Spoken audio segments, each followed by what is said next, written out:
নমস্কার বন্ধুরা, তাতাই মা বাবা ব্লগে আপনাদের সকলকে স্বাগত।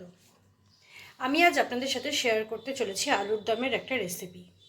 আমি এর আগে আপনাদের সাথে আলুর দমের একটা নিরামিষ রেসিপি শেয়ার করেছিলাম, তবে আজকে আমি শেয়ার করব একটা আমিষ রেসিপি। তাহলে দেখে নিন।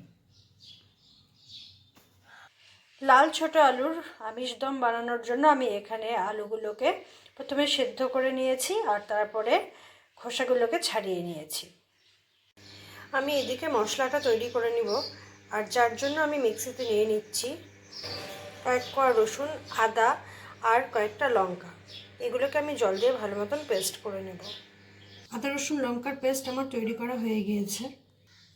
এখন আমি আরেকটা পেস্ট তৈরি করে নেব, আর তার জন্য আমি নিয়ে নিচ্ছি একটা বড় সাইজের পেঁয়াজ। আর পেঁয়াজগুলোকে আমি টুকরো করে নিয়েছি, আর সাথে নিয়ে নিচ্ছি একটা টমেটোকে টুকরো করে। এরই মধ্যে আমি দিয়ে দিচ্ছি গোটা জিরে, ধনে গুঁড়ো আর লঙ্কার গুঁড়ো। এবার জল দিয়ে এগুলোকেও একটা মিহি পেস্ট তৈরি করে নেব। কড়াই বসিয়ে দিয়েছি আর তার মধ্যে দিয়ে দিচ্ছি সরষের তেল। তেল গরম হয়ে গিয়েছে, তাই এর মধ্যে দিয়ে দিচ্ছি শুকনো লঙ্কা, তেজপাতা আর গোটা জিরে। ফোড়ন থেকে সুন্দর গন্ধ বেরিয়েছে, তাই আমি এখন আগের থেকে ছুলে রাখা আলুগুলো এর মধ্যে দিয়ে দেব। আলুর মধ্যে দিয়ে দিচ্ছি পরিমাণ অনুসারে নুন আর হলুদ। এখন আলুটাকে ভালো মতন ভেজে নেব। আপনাদের বলে রাখি, আমি কিন্তু এখানে বেশ কয়েকটা আলুকে ভেজে নিয়েছি। এর ফলে তরকারিটা একটু মাখাও মাখাও হবে।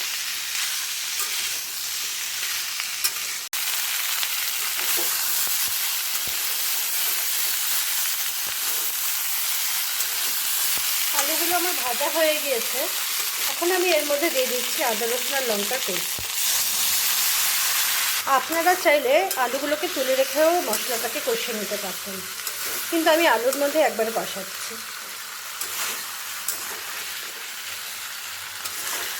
1-2 মিনিট এরকম কষিয়ে নেওয়ার পরে আমি এর মধ্যে দিয়ে দিচ্ছি পেঁয়াজ, টমেটো সহ যে বাকি মশলাটা আমি বেটে নিয়েছিলাম সেটা।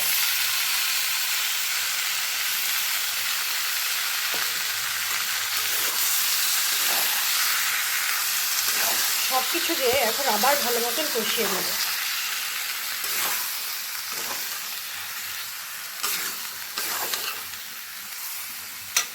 মশলাটা প্রায় কষে এসেছে, তাই আমি এর মধ্যে দিয়ে দিচ্ছি টক দই। আর দইটাকে আমি ফেটিয়ে নিয়েছিলাম।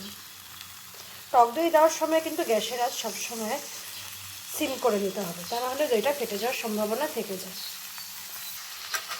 সব কিছু দেওয়া হয়ে গিয়েছে। এখন দইটাকেও ভালো মতন, দইয়ের গন্ধ যাতে চলে যায় সেই হিসাবে আরেকটু কষিয়ে তারপর আমি এর মধ্যে ঝোলের জন্য, গ্রেভির জন্য জল দিয়ে দেব। মশলাটা সম্পূর্ণ কষে গিয়েছে। এখন আমি দিয়ে দিচ্ছি গ্রেভির জন্য জল।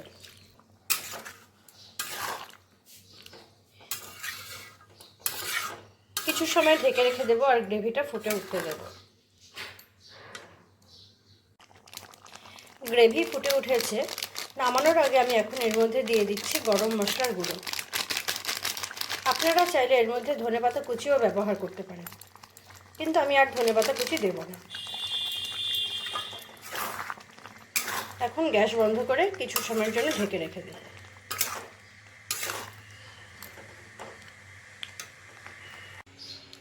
পরিবেশন করে ফিরে আসলাম কিছু সময় পর। দেখতেই পাচ্ছেন আলুর দমটা কতটা সুন্দর হয়েছে দেখতে। আর এটা ভাত, লুচি, রুটি, পরোটার সাথেও খেতে দারুণ লাগবে। তাহলে বন্ধুরা, আমার আজকের রেসিপিটি আপনাদের কেমন লাগলো তা অবশ্যই আমাকে কমেন্ট করে জানাবেন। আর ভালো লাগলে আমার চ্যানেলটিকে সাবস্ক্রাইব করে আমার পাশে থাকবেন। আজকের মতন আমি আমার ভিডিওটি এখানেই শেষ করছি। ধন্যবাদ।